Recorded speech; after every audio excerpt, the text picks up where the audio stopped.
Hey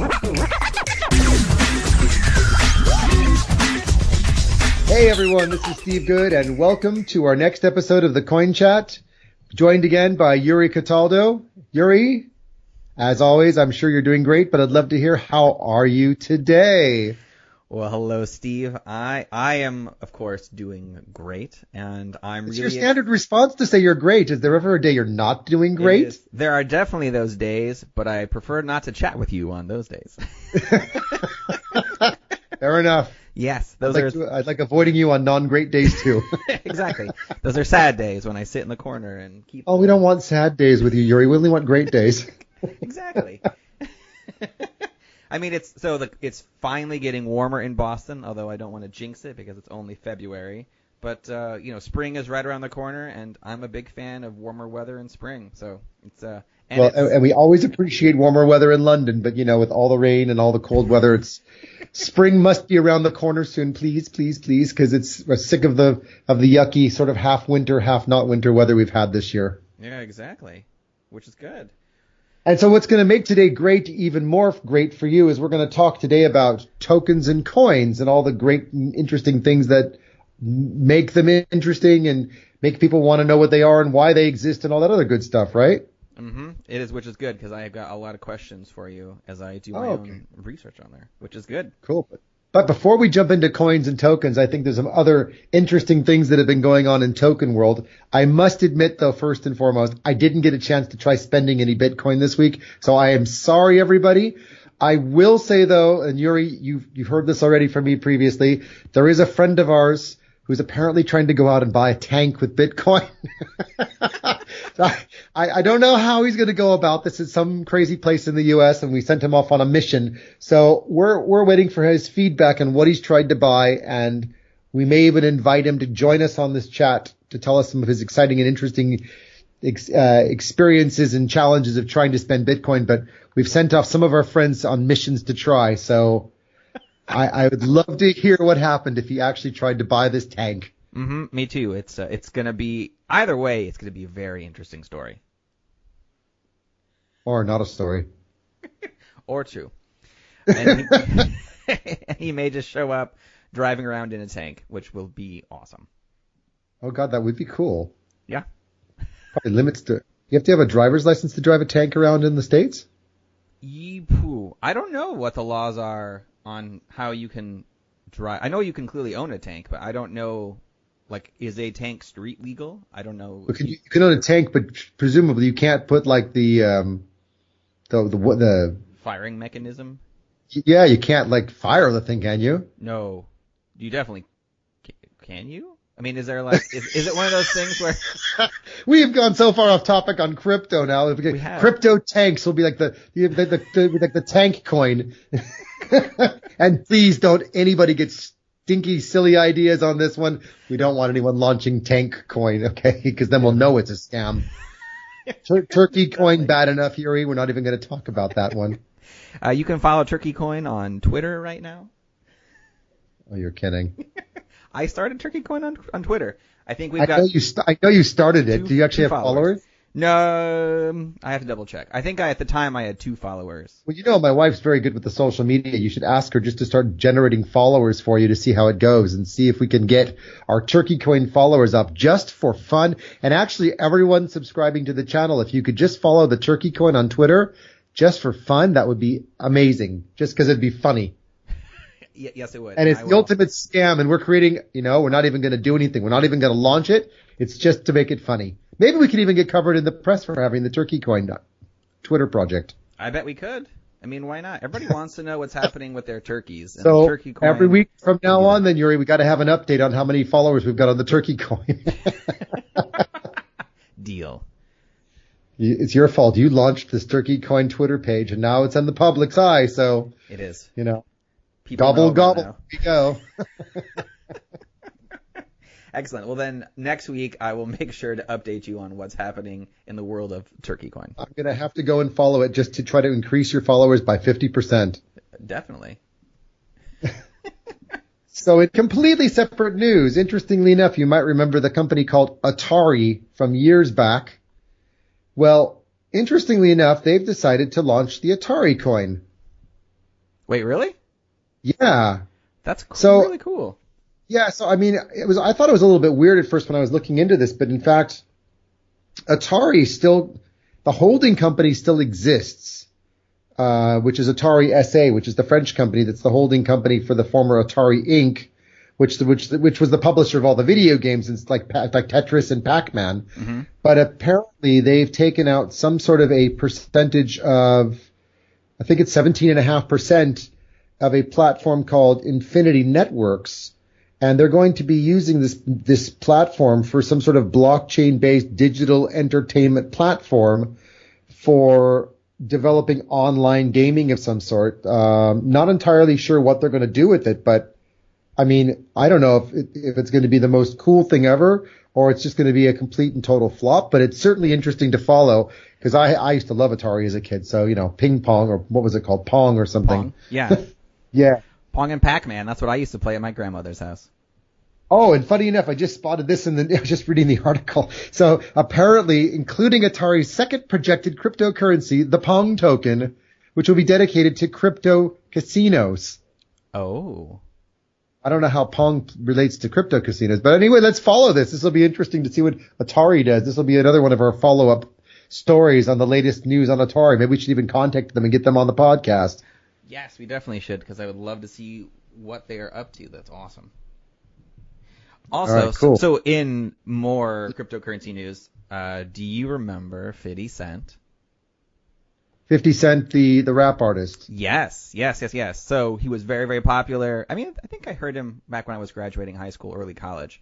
But, so he wrote some very famous songs. He went broke about like 4 or 5 years ago, declared bankruptcy. Apparently, 2014, he launched one of his last albums as like a way to try to make some extra cash. And he heard about what was happening with Bitcoin and cryptocurrency. So as a joke, he allowed people to buy his album with cryptocurrency. So okay, that's interesting. It is. So flash forward 4 years later, he totally forgets about this. He has, 700 Bitcoin that he just remembered he had. So and he lost his private keys. And he right. And he I hope he displaced has his private keys. Apparently he had to have found them because he knows he announced it like on his Twitter page that he is back and now he's worth like $8.5 million because of all the Bitcoins that he recently found. And now his albums are selling again. They're going to start exactly.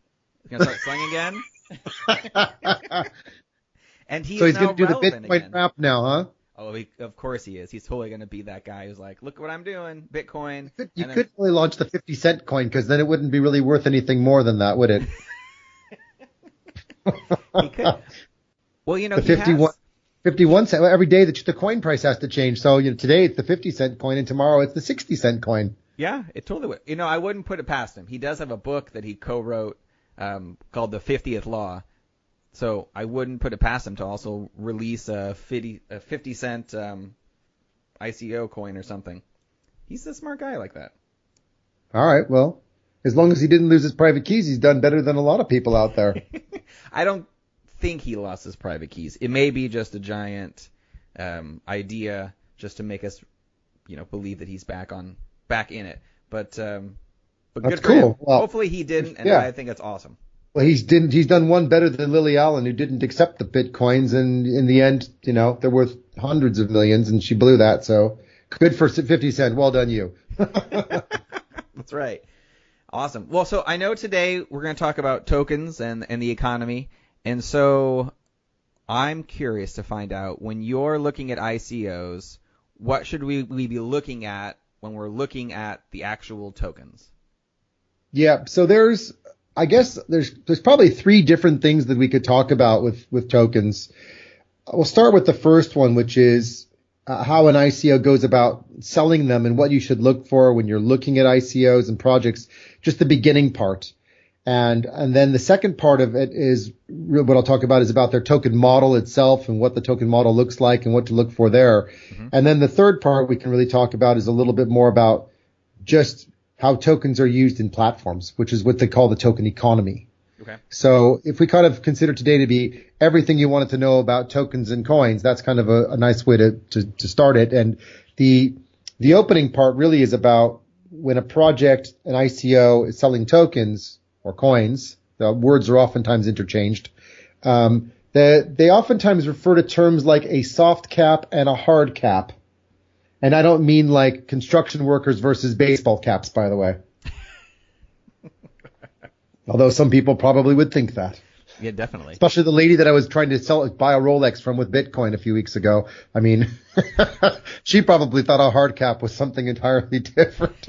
But anyway, so a soft cap is the minimum amount of money that a project is trying to raise in order to make their project viable. Mm-hmm.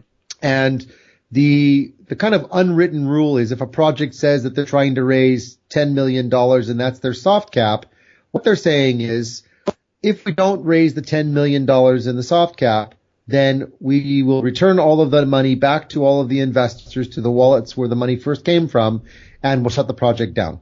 Okay. And that's done because it's a really good way of saying we have an idea of our business model, or we actually know, not an idea, but we have a pretty good understanding and handle of our business model. Mm-hmm. We know how much we need to raise to at least get the beginnings, the minimum product off the ground. And anything more than that will, of course, allow us to do a lot more or to accelerate and do things a lot faster. Okay. That's where the hard cap comes in, because the hard cap is really saying, this is the maximum amount we're looking to raise and nothing more than that. And if we hit that amount, we're very happy, and then we can crack on with the project and do all the things we need to do. Okay. But every so often you'll come across a project that doesn't tell you what their soft cap is, which kind of gives me a little bit of an alarm bell because it says they don't really know how much they need and why. Mm-hmm. And every so often you come across projects that don't have a hard cap, which means it's like a runaway train and they'll just keep collecting money as much as they can collect. But then it's like, do you really need that much money to run this project? And if so, what are you going to do with it all?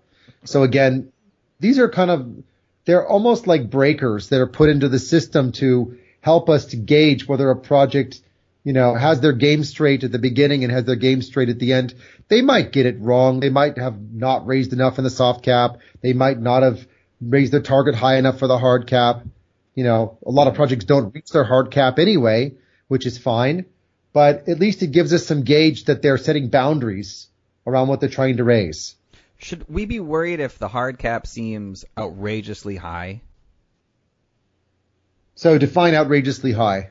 Well, I don't really have one of those. $1 billion. $1 billion would seem like insanity. Yes. If like you're talking Telegram now. Yeah, exactly. Minus Telegram. If another company came out, if Turkey Coin came out and said, our hard cap is $1 billion, what should people think about I would that? say, how many turkeys can you buy for $1 billion? Because you might buy so many turkeys, you don't know what to do with them all. Right. Now, I mean, the reasonable way of looking at this is these are startup projects. Mm-hmm. And, if you were going to venture capital and raising money, you'd probably do 2 or 3 rounds that would lead you to raising, maybe 1 or 2 million in the first round, maybe 8 or 10 million in the second round, maybe 25 to 40 in the third round, maybe more, maybe less. There's no right or wrong answer to how much you raise when you're raising money with venture capitalists. But what I've generally noticed is that a lot of ICOs are raising at the bottom end someplace around 10 million is not uncommon. I've seen projects only raise 1.5. I did question whether they could do anything with 1.5 million because it seemed extraordinarily low. And, 1.5 million might sound like a lot of money, but when you start hiring 10 developers, 5 testers, a few infrastructure guys, some security guys, a management team, sales, marketing, finance, 1.5 million won't last you very long at all. And it's just a mathematical thing. It's not hard to prove that. Yeah. But, I think generally 10 million at the bottom end is not an unusual number. 40 to 60 million at the high end is not an unusual number for kind of the range that projects want to raise. Mm-hmm. I always question when a project wants to raise more than 60 million, is it really reasonable? Is it really necessary? aren't there other ways to raise the additional funds later? Because to me, the initial goal is to raise the amount you need to get the project started, not to raise everything that you need to raise for the next 5 years, because there will be a number of other things that happen along the way that are unpredictable.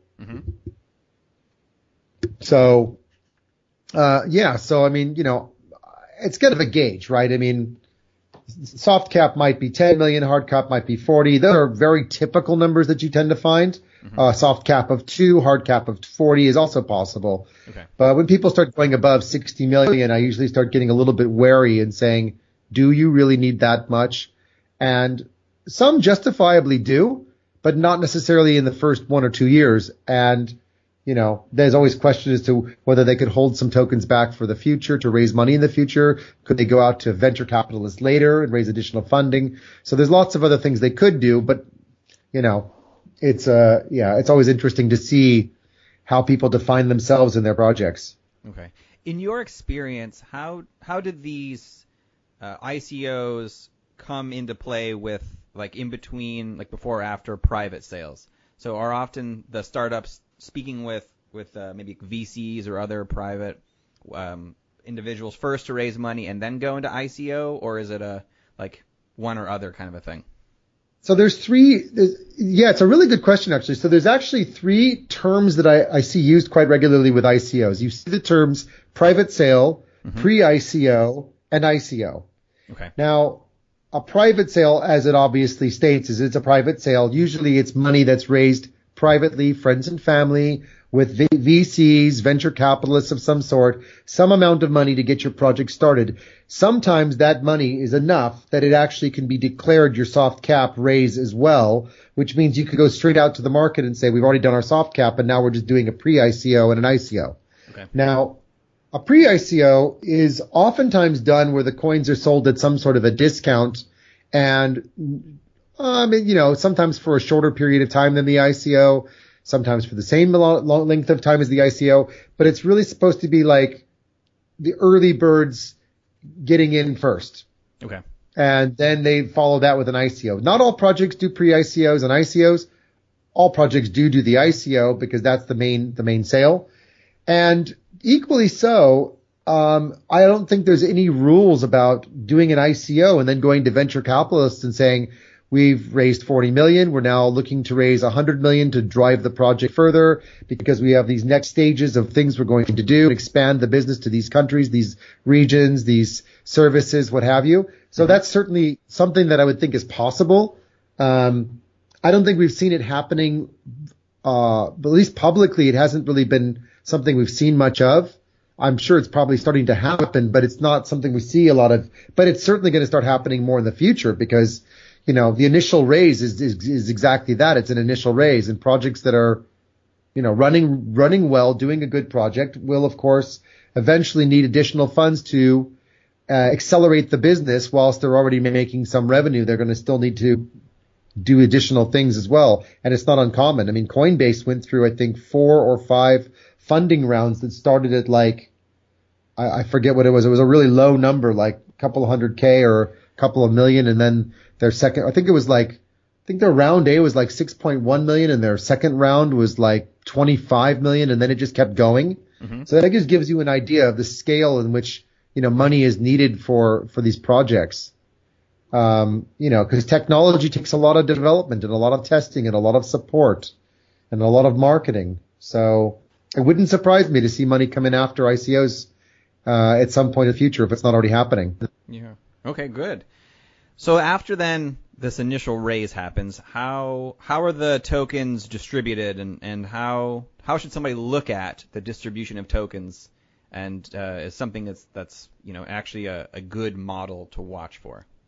It's good. It's really good. So what you should find on a website and in a white paper is a breakdown of their token model, which typically will have things like the public sale with a percentage, anywhere between 25 and let's say 60% is normal. 60% I always say is a little bit on the high side because, you need to reserve tokens for other things in the business in the future. But every project is different, but 25 to 60% in that range. And then tokens are often reserved for other things. For example, you need some for the advisors because advisors are out there advising projects, and that's how they earn their keep through advising is oftentimes from being paid some fees, sometimes being paid by coins, sometimes a bit of both. And then, of course, you've got the team themselves. And the team usually consists of at least the founders, if not the founders and the team members.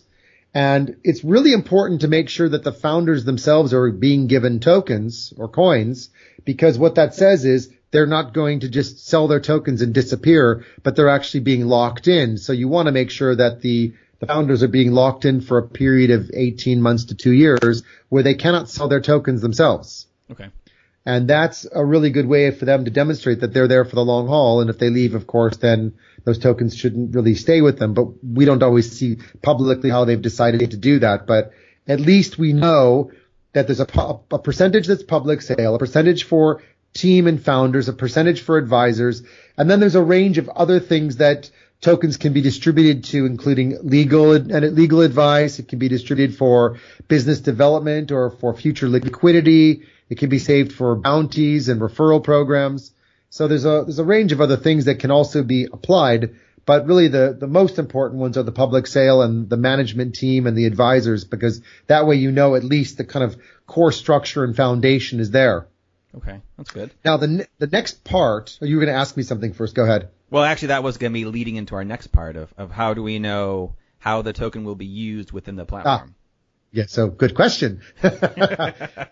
Mind reader. Right. So so what happens is let's say that we issue 40% of our tokens. We have and so one other thing is also the pricing mechanism around the tokens when they sell. So you do want to look and see, as I said at the beginning, about how much they're trying to raise. So if they're selling 1 billion tokens for 10 cents, then they're obviously trying to price the whole company at 100 million. But then if they're only selling 40%, they're selling their hard cap is then 40 million. So now you're kind of in the realms of reasonable. And then the next part would be how is that 40 million distributed? So there's a second part to a token model, which is of the 40% of the money that's raised, what are we going to spend it on? And this is where I think it gets pretty important, because you want to know, do they have a sound plan? So, you look at their website, you look at their white paper. Do they actually have a plan that shows you what they're planning to do? Not just their minimum viable product or MVP, but beyond that. Do they actually have a plan for the next 2-3 years? And do they know how they're going to spend that money depending on how much they get?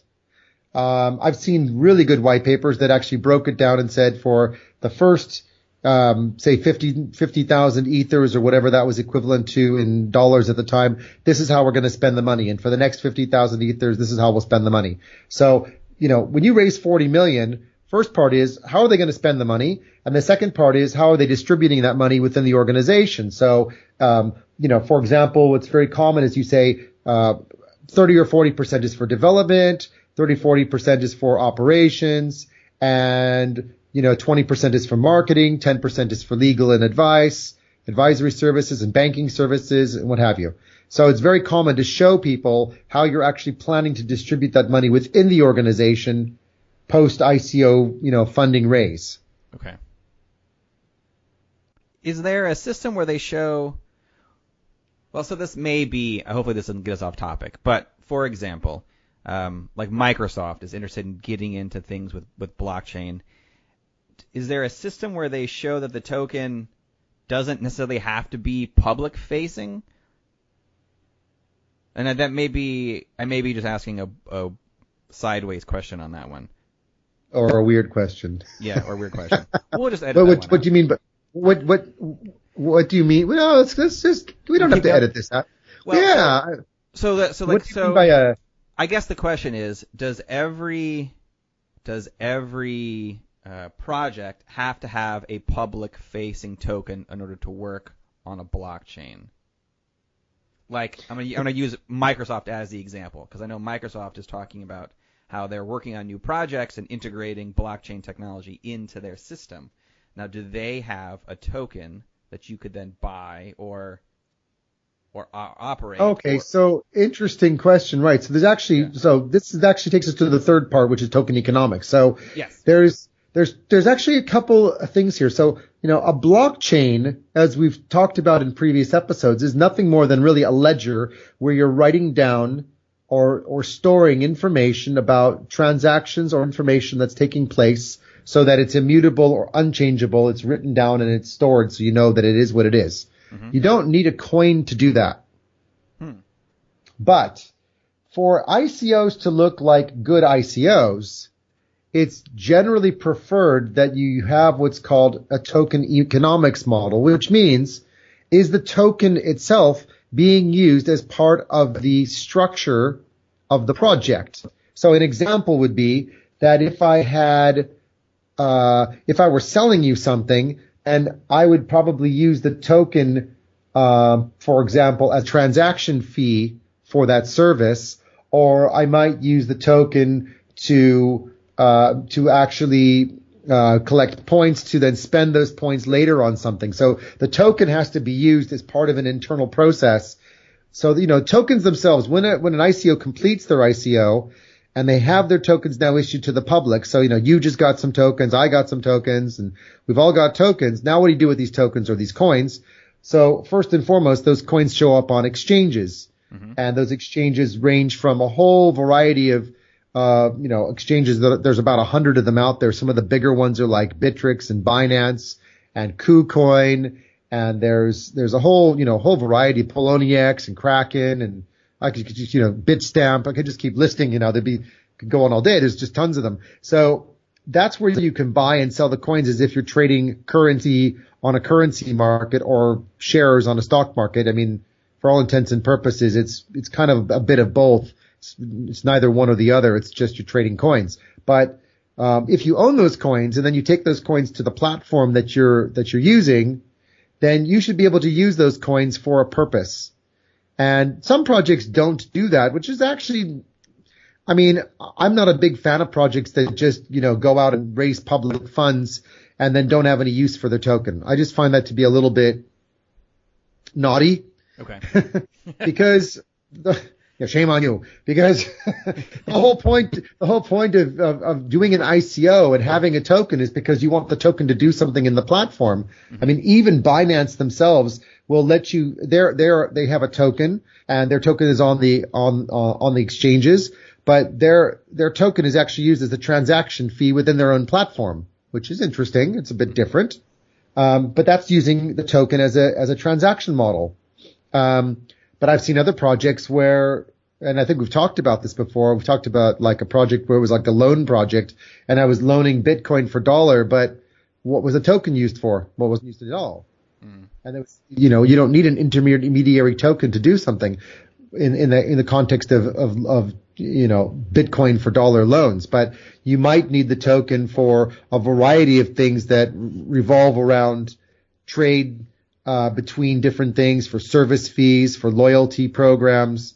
So there's a whole range of ways to use coins so that a platform actually is doing something that's quite clever and interesting and creates basically its own economy, its own way of operating and working. So the token economy is just the process of how things operate within the platform, but the actual transactions that take place that are written down are written in a blockchain, which are really two separate things in essence.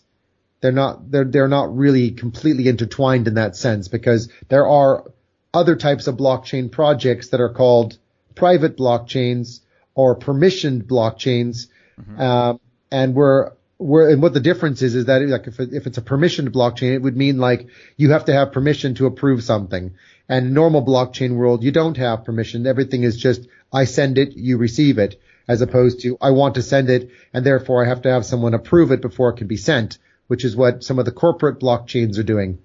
So, if Microsoft is doing stuff in the blockchain, it doesn't require a coin. Mm-hmm. It just doesn't necessarily mean that there's going to be any way of trading whatever it is they're doing. They're just using the blockchain to store transactions and to make information more legitimate and more public.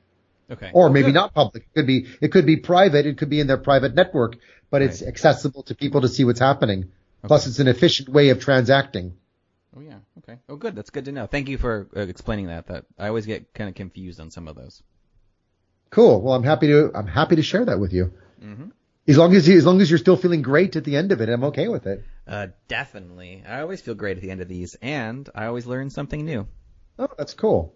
Mm-hmm. Yeah. Well, I always have to go and make some notes before I, do these because there's a lot of things to think about. And I know our listeners, I know all of you have a lot of things you probably want to ask, and there's a lot of information to digest. So that's why we take the time to try to make sure we keep it simple and clear, because it's a lot of stuff going on out there and it's changing by the day and it's hard to keep up with it all.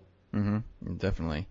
So when thinking about tokens, is there anything else that we may have missed that you also think about?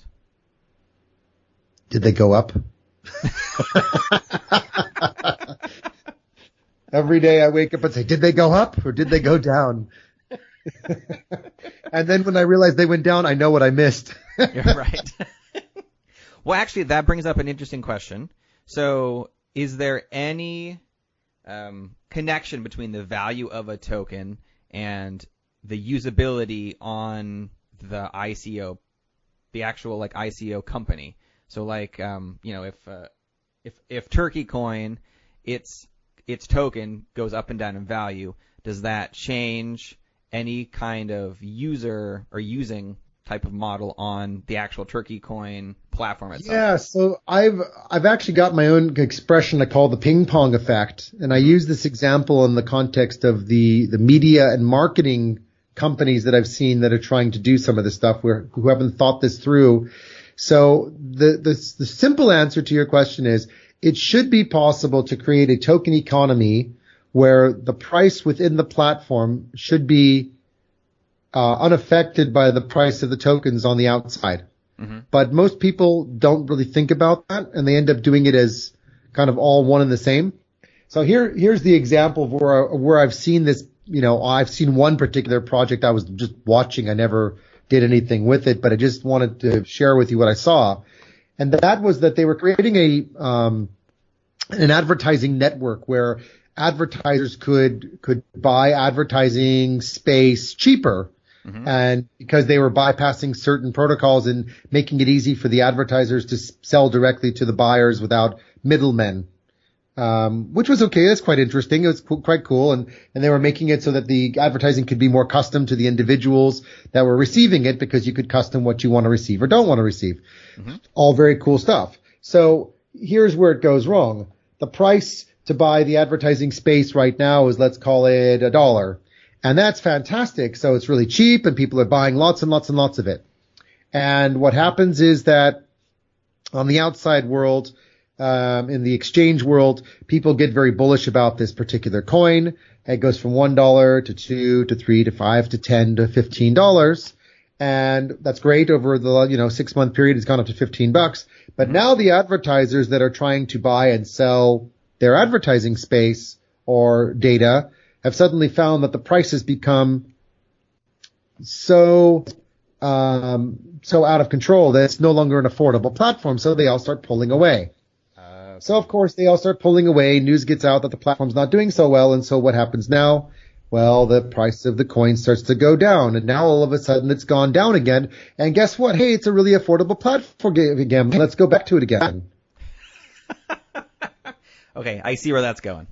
Right. So that just goes back and forth. And that's my worry when I look at some of these platforms, is people haven't thought through the relationship between the price of the token on the exchange going up and down and how that affects the internal token economy of the actual project itself. Because you really don't want one affecting the other. You want them to be, it might be the same physical token. Well, no, there's no physical tokens, but it might be the same token by name. But there are ways to structure these projects so that you can be somewhat clever about it, or you can issue internal tokens that are part of the platform and external ones on the marketplace. There's a lot of, interesting blockchain guys out there that have got examples and ideas. I've seen a few different things.